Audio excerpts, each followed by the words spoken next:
Anasının adına tәрбиемен ортаға сыйғанда, қыз баланың сұлулығы жүргенінде, әдеппенен жымиып.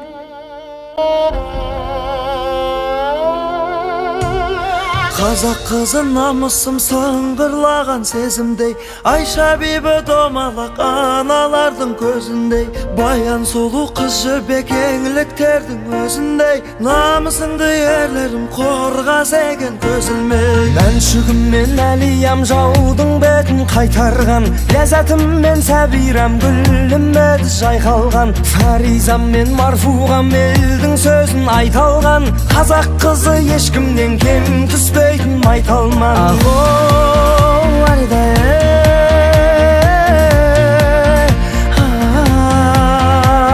ахо, аридай,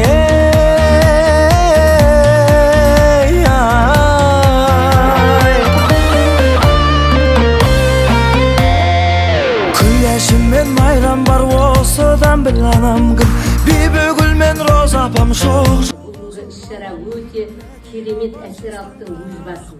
Ұстаздар мен мынандай сен шара жүргізіп жатқанда мен көп рахмет айтамын.